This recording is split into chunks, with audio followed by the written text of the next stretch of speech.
오늘 우리에게 주시는 하나님의 말씀 마가복음 6장 30절부터 32절, 그리고 마태복음 11장 28절부터 30절까지 말씀입니다.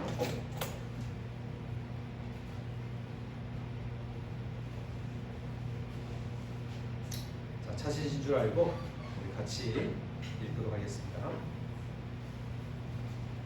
자, 마가복음 6장 30절 먼저 읽겠습니다. 시작. 사도들이 예수께 모여 자기들이 행한 것과 가르친 것을 낱낱이 보아니 이르시되 너희는 따로 한적한 곳에 가서 잠깐 쉬어라 하시니 이는 오고 가는 사람이 많아 음식 먹을 겨를도 없음이라. 이에 배를 타고 따로 한적한 곳에 갈새.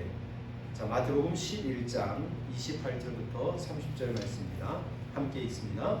수고하고 무거운 짐진 자들아 다 내게로 오라. 내가 너희를 쉬게 하리라. 나는 마음이 온유하고 겸손하니 나의 멍에를 메고 내게 배우라. 그리하면 너희 마음이 쉼을 얻으리니 이는 내 멍에는 쉽고 내 짐은 가벼움이라 하시니라. 아멘. 8월 첫째 주 예배하는 여러분 모두에게 주님의 은혜와 평강이 함께 하시기를 진심으로 소망합니다.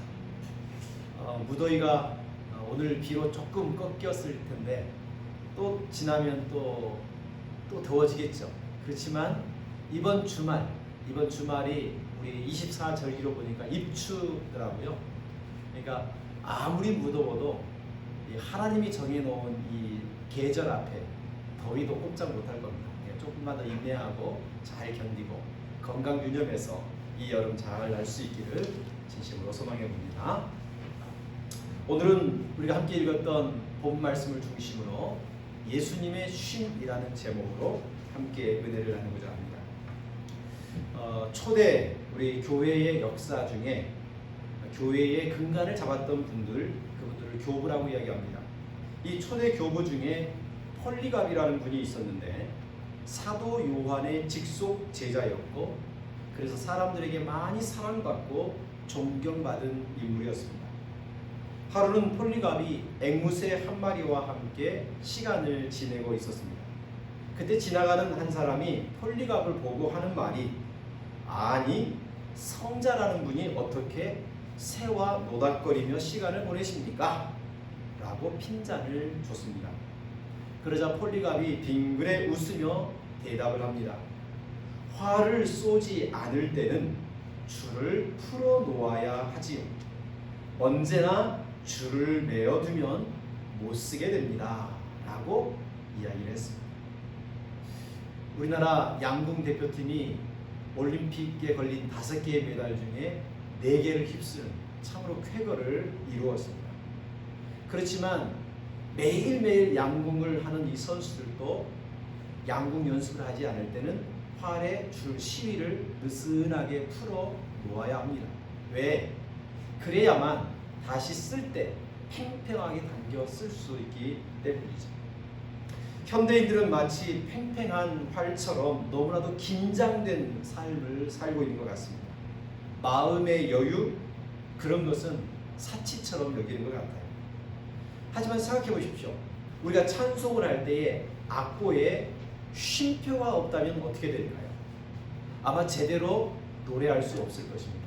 중간중간 쉼표가 있으므로 그 다음 소절을 안정되게 더 아름답게 노래할 수 있고 또 연주할 수 있게 되는 거죠. 인생도 마찬가지입니다. 쉼이 없다면 그 사람은 쉽게 삭막해지고 건조해지고 번아웃 될 수 있을 겁니다. 쉼이라고 하는 것은 단순히 놀고 먹는 것이 아니죠. 그 쉼을 통하여 우리 삶에 새로운 힘을 충전하는 것입니다. 그래서 우리가 하는 일들, 사역에 또 다른 풍성한 열매가 맺도록 도와주는 충전의 시간이 바로 쉼인 거죠. 복음서 말씀을 보면 우리 예수님은 정말로 쉼 없이 분주하게 사셨다라고 느껴집니다. 마가복음 1장 32절 이하에 보면 날이 저물고 해가 졌음에도 불구하고 사람들이 집으로 갈 생각을 하지 않고 예수님께로 몰려들었습니다. 병자들, 귀신 들린 사람들, 한결같이 예수님의 도우심과 예수님의 치유하심이 필요한, 예수님이 만져주시기를 갈망하는 사람들이 예수님이 계신 집으로 온 동네 사람들이 모여들었습니다. 예수님은 이들을 야, 날이 저물었으니 내일 와라, 피곤하니 나 좀 쉬자, 이렇게 외면하지 않으셨어요. 그 몰려든 사람들 한 사람 한 사람을 손을 먼저 기도해 주시고 안수함으로 고쳐주시고 치유해 주셨을 것입니다. 그러니 한밤중에 돼서야 예수님이 잠시 쉼을 쉴 수 있었을 것입니다. 그런데 피곤할 법한 예수님께서는 35절 말씀에 보니까 새벽 아직도 밝기 전에, 새벽이 오기도 전에 아주 미명에 일찍이 일어나셔서 한적한 곳으로 나아가 기도하시는 장면이 연출되고 있습니다. 그러니까 예수님은 3년 반이라고 하는 공생의 기간 동안 새벽에 일어나서 한밤중이 될 때까지 일하시는, 참으로 쉼 없이 일하셨던 모습을 성경에서 우리는 볼 수 있습니다. 우리나라 법정 근로시간이 주 52시간입니다. 그런데 최근에 어떤 한 분이 주 120시간을 근로해서라도 열심히 일하는 게 좋지 않겠느냐라는 그런 말을 함으로 따끔하게 여론의 질타를 받은 일이 있었습니다. 만약 120시간을 일한다면 하루도 쉬지 않고 일주일에 매일매일 17시간씩 일을 해도 120시간을 채울 수 없습니다.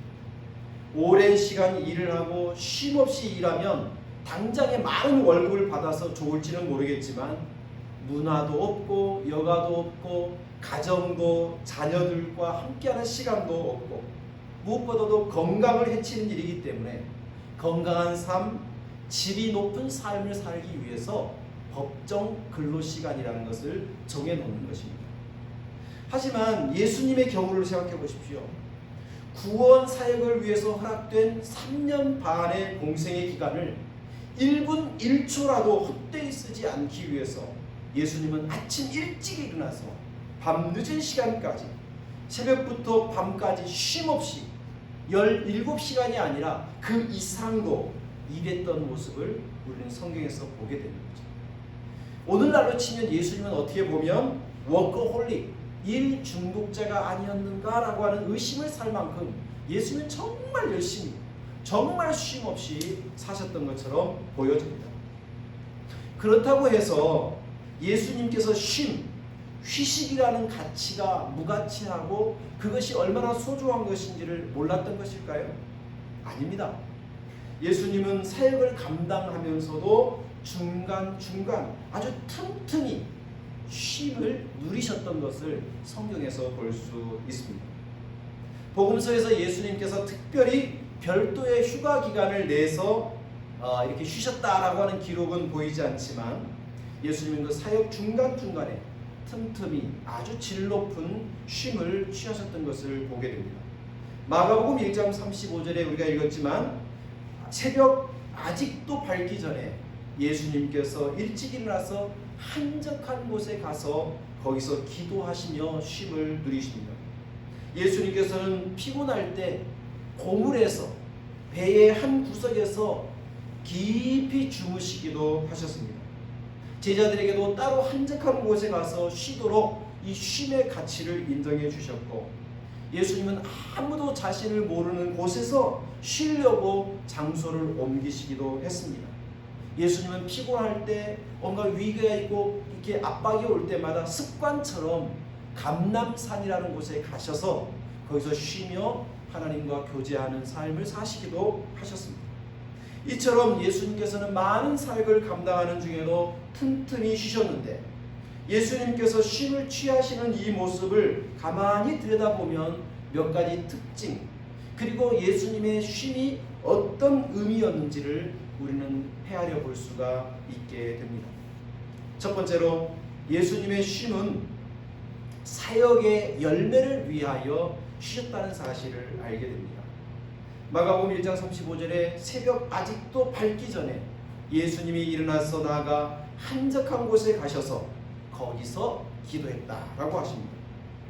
예수님은 이 땅에서 영혼들을 구원하기 위해서 하나님이 택하신 백성을 하나도 놓치지 않고 다 거둬들이기 위해서 열정적으로 사역하셨습니다. 하지만 그 액션이 취하기 전에 예수님은 먼저 기도하면서 하루를 시작하시죠. 하나님과 깊은 교제의 시간을 통하여 영적인 충전을 하셨고 그 속에서 적절한 쉼을 통하여 얻은 힘으로 효과적인 사역, 열매 맺는 사역을 감당하셨던 겁니다. 그런 점에서 예수님의 쉼은 곧 사역과 열매를 위한 준비였다라고 할 수 있습니다. 우리나라 사람들은 쉬자라고 하는 것을 놀자라고 대칭하여 생각하는 것 같습니다. 그래서 휴가를 가서도 좀 쉼을 누리기보다는 더 분주하게 여기저기 계속해서 이동하며 다닙니다. 긴장했던 마음의 끈을 좀 풀고 마음의 생각을 정리하고 그래서 또 달려갈 수 있는 활력을 충전하기 위해서 여행도 하고 휴가도 하는데 오히려 여행을 갔다 오거나 휴가를 갔다 오면 여독에 쩔어서 휴가 후에 더 피곤한 그런 모습을 보면 무엇을 위한 휴가인지 우리는 의심을 품게 되는 거죠.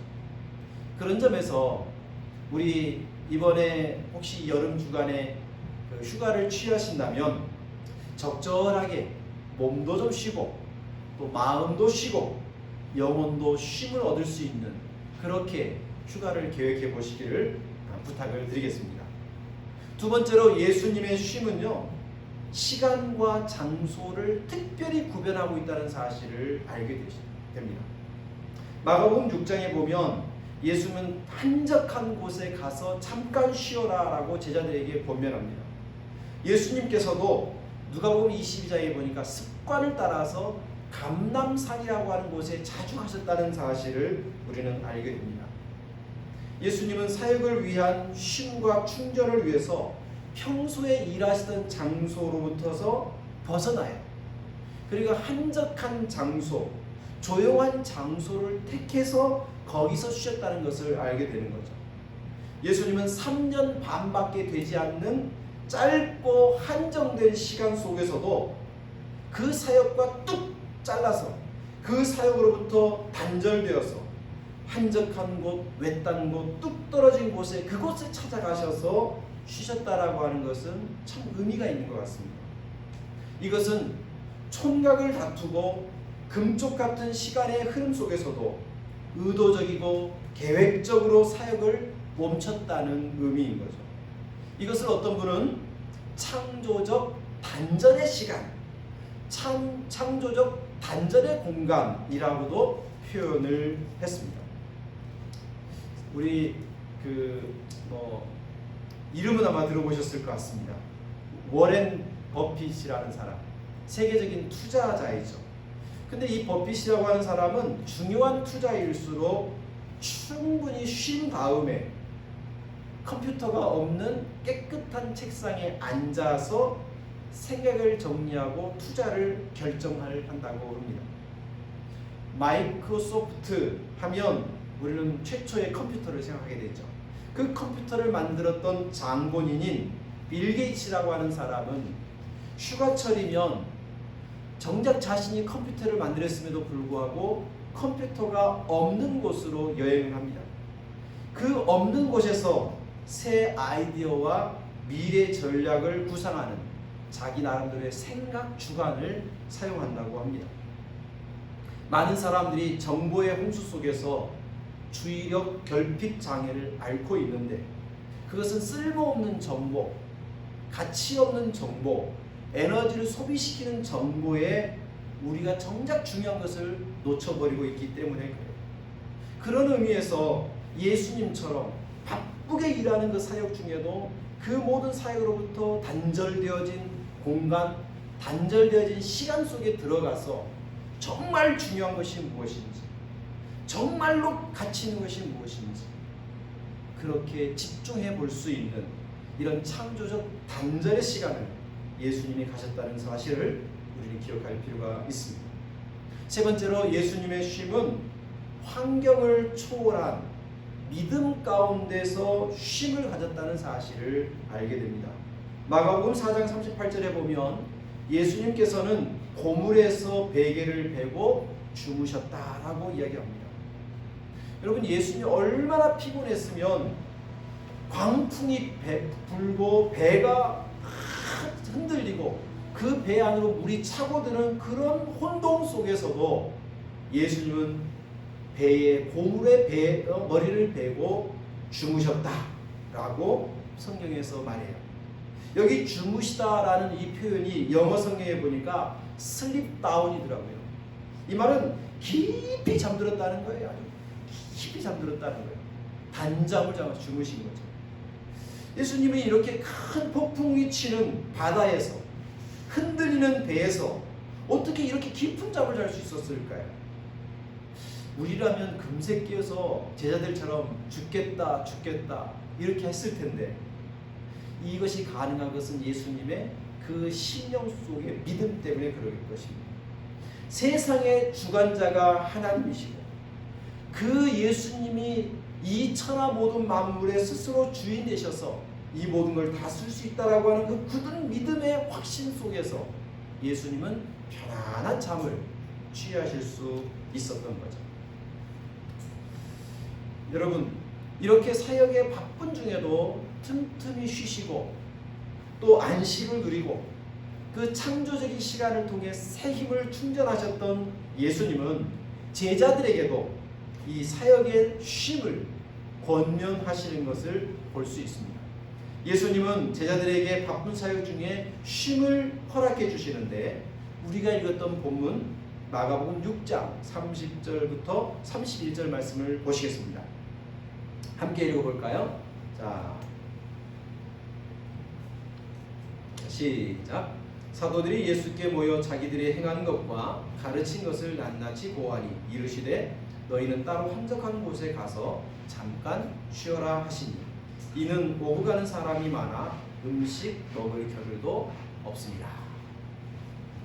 여러분, 이 본 말씀에 보면 예수님이 제자들에게 쉬도록 이렇게 배려하는 모습을 볼 수 있죠. 이 본문보다 조금 앞선 7절부터 13절 말씀을 보면 예수님이 12제자를 부르신 다음에 둘씩 짝을 지어서 내보내며 복음을 전파하게 하십니다. 제자들은 예수님이 시키신 대로 나가서 회개를 선포하고 복음을 전하면서 귀신도 내어쫓고 병자도 고치고 또 설교도 하고 말씀도 가르치는 이 하나님 주님의 명령에 순종해요. 이런 놀라운 경험을 한 제자들이 예수님께 돌아와서 낱낱이 고합니다. 사역 보고를 아주 자세히 한 것이죠. 그 사역 보고를 다 들은 예수님께서 제자들에게 하는 말이 너희는 따로 한적한 곳에 가서 쉬었다 와라, 이렇게 이야기해요. 근데 그 이유가 뭡니까?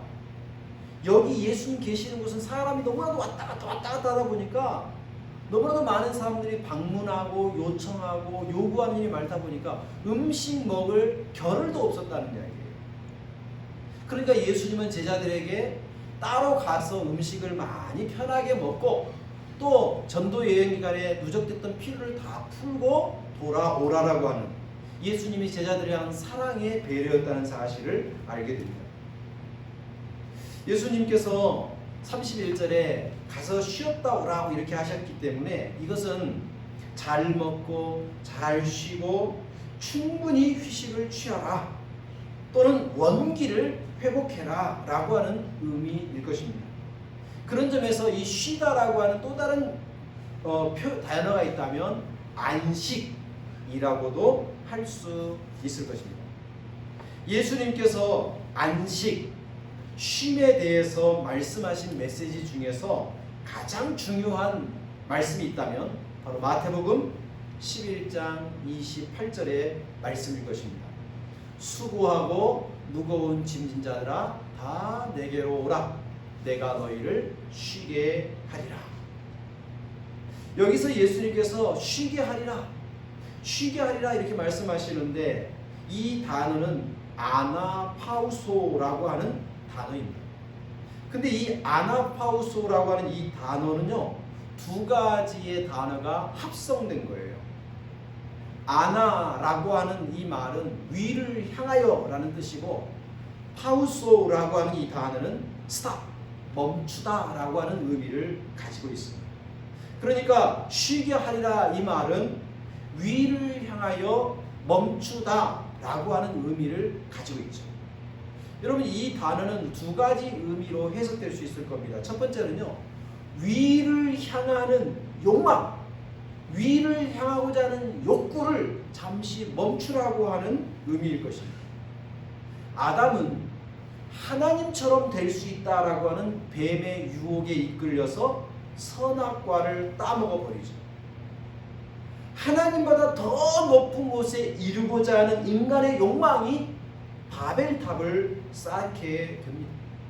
이처럼 인간은 계속 끝없이 위를 향하여 올라가는 것이 죄악된 인성의 본성 같아요. 사람의 마음이라는 것은 걷고 있을 때는 멈추고 싶고, 멈춰 있으면 앉고 싶고, 앉고 있으면 눕고 싶은 것이 인간이죠. 자꾸 편한 것, 좋은 것을 향하여 나아가는 것이 우리의 마음이에요. 1억을 모은 사람은 10억을 꿈꾸고, 10억을 얻은 사람은 100억을 모으려고 발버둥 치는 게 인간입니다. 어떤 의미에서 지금의 모습에 안주하지 않고 노력하는 것은 좋지만, 그 노력의 방향이 천편일률적으로 위를 더 높이, 더 많이, 더 크게를 외친다면 이 사람에게는 진정한 쉼은 있지 않을 것입니다. 대체적으로 사람들이 마음에 되고 싶고 누리고 싶고 얻고 싶은 것은요, 대부분은 더 높은 것, 더 큰 것, 더 위에 있는 것, 항상 그렇게 위를 향하게 되지요. 그러나 그렇게 위만을 향하게 되면요, 이 사람은요, 마음의 평안을 이룰 수 없어요. 만족이 없어요. 감사가 없어요. 기쁨이 없어요. 쉼이 없고 안식할 수 없죠. 그래서 예수님은 쉬게 하리라, 예수님께 와서 내가 너희들을 쉬게 하리라, 이 말은 예수님을 통하여 위로 올라가는 인간의 욕망, 하나님보다 더 높아지려 하고 그렇게 멈추지 않는 그 인간의 욕망과 욕구를 쉬게 해주시는 분이 바로 예수님이다라는 사실을 우리는 알게 됩니다. 두 번째로 이 아나파우소라고 하는 단어, 쉬게 하리라는 단어는 위를 향하여 하면서 숨을 쉬는 것을 의미하기도 합니다. 모든 사람에게 위는 어딜까요? 진정으로 위는 바로 하늘이죠. 지구의 모든 사람은 다 둥그런 지구 위에 살지만 그 모든 사람은 그 위에 바로 하늘을 머리에 안고 살고 있습니다. 그러기에 하늘을 향하여, 위를 향하여 멈추다라는 말은 크게 숨을 쉬어보라는 의미도 해석될 수 있습니다. 앞만 보고 위만 바라보고 목표만을 이루기 위해서 달려가는 사람들의 특징은요, 하늘을 보지 않는다는 거예요. 쉼 돌릴 틈도 없이 달리다 보면 그 사람은 지치고 피곤하고 무엇보다도 삶의 의미를 잃어버리기 쉽습니다. 그러나 그렇게 지치고 힘들어하는 사람들도요, 문득 하늘을 볼 때 긴장이 풀리고 마음이 상쾌해진다고 이야기합니다. 피곤해 지쳐있던 사람이 산 위에 올라가서 펼쳐진 하늘을 볼 때 내가 무엇을 위해 사는 것인지 다시 한번 생각하고 그 마음과 영혼에 숨을 내쉬면서 참된 인생의 의미가 무엇인지를 다시금 생각하게 하는 것이죠. 이처럼 우리가 하늘을 보는 것, 그리고 하늘을 향하여 우리의 숨을 깊이 들어마시고 내쉬는 이 과정을 통하여 우리는 쉼의 의미가 무엇인지를 깨닫게 되는 것입니다. 이처럼 예수님은 우리로 하여금 욕망을 향해 쉼없이 달려가는 우리의 욕구를 잠시 환기시켜 주시는 분입니다. 참된 쉼과 안식이 무엇인지 다시금 생각하도록 지금도 내게로 오라, 내게로 오라 라고 초대하고 계십니다. 이 예수님께서 내가 너희를 쉬게 하리라고 하셨는데, 이 말씀을 미국의 신학자인 레오날드 스위트라고 하는 분은 무들링이라고 하는 방법으로 예수의 이 말씀을 적용하고 접목시켰습니다. 이 레오날드 스위트는 미국의 전통적인 아주 오래된 신학교인 드유 대학에서 설교학 교수이기도 하고요. 아주 유명한 작가이기도 한 분인데, 그는 이렇게 말합니다. 바쁘게만 살고 있는 현대인들에게 가장 필요한 것 중에 하나가 바로 무들링이다. 무들링이 뭘까? 무들링은 딱히 어떤 단어로 정의하기가 어렵지만 이 스위트 교수는 이렇게 묘사를 했습니다. 호숫가 나무 그늘 아래에 누워서 흘러가는 구름을 지켜보는 것, 더운 욕조에 물을 담그고 생각이 제 마음대로 흘러다니게 하는 것, 풍요로운 가을밤 보름달 아래서 그물 침대에 누워 잠을 자는 것, 말 등에 올라 앉아 들판을 천천히 가로질러 가는 것, 일을 마치고 집으로 돌아가는 길에 게으름을 피우는 것, 그냥 거니는 것, 이런 것 등등이 무들링이다라고 설명을 해줍니다. 여러분, 근데 우리 한국말은요, 이런 여러 가지 말을 한 단어로 딱 설명해 주는 게 있는 것 같아요. 멍 때리기. 멍하고 있는 거죠. 우리 너무 목표를 향해 달려가요. 그 목표를 이루기 전까지는 쉬지를 못해요. 내가 원하는 욕구를 얻기까지는 잠시도 멈추지 않고 막 자기 자신을 들들들들 볶아가면서 자기의 뼈와 영혼을 막 깎아가면서 목표를 이루고 원하는 걸 얻어야만 쉼이 있다고 생각해요. 근데 이 말씀드린 것처럼 그렇게 위를 향하여 가는 욕망 속에서는 쉼이 없어요. 그걸 멈춰야 되는 거예요. 그리고 우리가 무엇을 위해 사는지, 그리고 내가 지금 어떤 존재인지, 그리고 지금 나를 향하여 어떤 일들이 일어나고 있는지를 가만히 살펴보는 것, 이 굉장히 중요한 시간이거든요. 오늘 레오날드 스위트 교수는 한국 사람이 오래전부터 알고 있는 이 멍 때리기를 이렇게 길게 설명하고 있는 것 같아요. 여러분 어떻습니까? 우리에게도 바로 이런 시간들이 때때로 필요하지 않습니까? 이런 무들링이라고 하는 것은 내 힘으로 하던 것을 내려놓는 것입니다. 물살의 흐름에 나를 한번 맡겨보는 것입니다. 물살을 거스려 올라가려는 발버둥치는 힘을 내려놓고 힘을 뺀 채 가만히 있으면서 무엇이 나를 움직이게 하는지를 느껴보는 것입니다. 지금 내게 일어나고 있는 일들을 내려놓고 객관적으로 바라보면서 동시에 있는 그대로를, 그리고 있는 나의 모습 그대로를 바라보는 것입니다. 그리고 그 속에서 나를 향한 하나님의 음성이 무엇인지를 들어보는 것입니다. 목욕탕에서, 길에서, 책상에서, 때로는 자동차 안에서, 아무도 없는 공간 나 혼자 있을 때, 그때 하나님이 나에게 조용히 말씀해 주시는 말씀을 듣는다면 그 사람은 분명 쉼을 얻고 힘을 얻고 충전된 모습으로 다시금 세상 가운데 나가기에 충분한 그런 은혜가 임하게 될 것입니다. 바로 이것이 예수님께서 제자들에게, 음식 먹을 겨를도 없는 제자들에게, 바쁘게 일하고 돌아온 제자들에게 너희들 한적한 곳에 따로 가서 쉬었다 와라 라고 하는 쉼의 의미일지도 모르겠습니다. 사랑하는 교우 여러분, 좋은 열매를 맺으려면, 건강한 삶을 누리려면 우리에게 꼭 필요한 것이 쉼입니다. 우리는 기계처럼 쉬지 않고 365일 일할 수 없습니다. 만약 그렇게 일을 했다고 해서 꼭 좋은 결과를 낼 수 있느냐? 그것도 장담할 수 없습니다. 때로는 하나님께서 우리에게 은혜를 주실 때 좋은 열매가 맺히는 것입니다.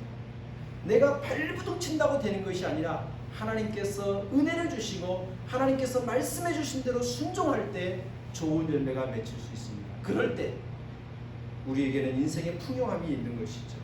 그러기에 때때로 정말 좋은 삶을, 정말 좋은 열매를 맺고자 한다면 예수님의 쉼과 같이 우리도 그런 쉼의 시간을 가질 수 있기를 소망합니다.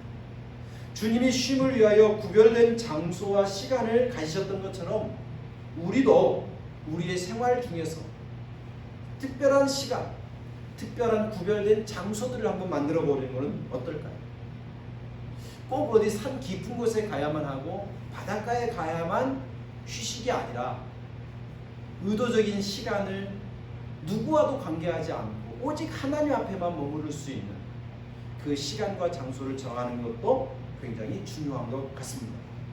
이렇게 구별된 창조적인 단절은 참된 우리의 몸과 우리 영혼을 회복시켜주는 시간이 될 수 있습니다.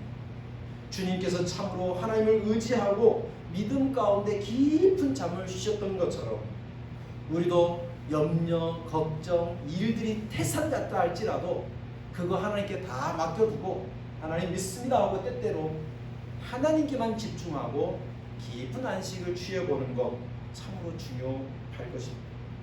더 많이, 더 크게, 더 높이 오르려고 하는 우리의 욕망의 숨결을 내려놓고 내게로 오라 내가 너희를 쉬게 하리라 라고 하는 주님의 음성 앞으로 나아가 볼 수 있기를 진심으로 소망합니다. 이러한 쉼과 안식을 통해서 우리 인생은 이전보다 보다 의미 있고 효율적이고 바람직하게 변화되어 갈 것입니다. 교우 여러분, 휴가철입니다. 이 휴가의 계획을 여러 가지 세우면서 오늘 함께 말씀을 나눴던 것처럼 주님의 쉼을 본받아서 우리도 하나님 앞으로 나아가서 쉼을 얻고 또 조용한 곳에서 나의 인생의 앞으로 걸어갈 길들을 다시금 조망하며 주님의 음성을 들을 수 있는 그런 휴가의 시즌 중에 꼭 한두 시간이라도 하루라도 그렇게 만들어 보할 수 있기를 진심으로 소망합니다. 그래서 이번 휴가를 다녀와서는 그래도 회복이 됐다, 뭔가 힐링이 되었다, 뭔가 주님이 기뻐하는 모습으로 변해야 되겠다, 그런 결단과 그런 은혜가 있는 그런 시간들이 될 수 있기를 주의 이름으로 축복합니다. 기도하겠습니다. 하나님 아버지 고맙고 감사합니다. 오늘 우리를 구원하기 위해서 이 땅에 오신 예수님, 그 3년 반의 짧은 시간이었지만 바쁜 시간이었지만 그 중간중간 참된 쉼을 누리셨던 예수님의 모습을 살펴보았습니다. 그리고 우리들에게도, 제자들에게도 쉼이 얼마나 가치 있는 것인지를 잠시 말씀으로 통해 확인하게 되었습니다. 주님, 우리가 더 나은 삶을 살기 위해서 때로는 모든 것 내려놓고 하나님의 음성을 듣는 자리, 주님의 뜻이 무엇인지를 분별하는 자리, 주님과 함께하는 자리가 필요하다는 사실을 깨달았습니다. 주님, 바쁘고 분주한 여행 휴가가 아니라 그 바쁜 중에도 주님 앞에 조용히 머무르며 하나님의 음성 듣기를 사모하는, 그래서 우리의 몸도 쉬고 우리 마음과 영혼도 주의 은혜로 회복되어지는 힐링의 시간이 되도록 복을 내려 주옵소서. 예수님의 이름으로 기도드립니다.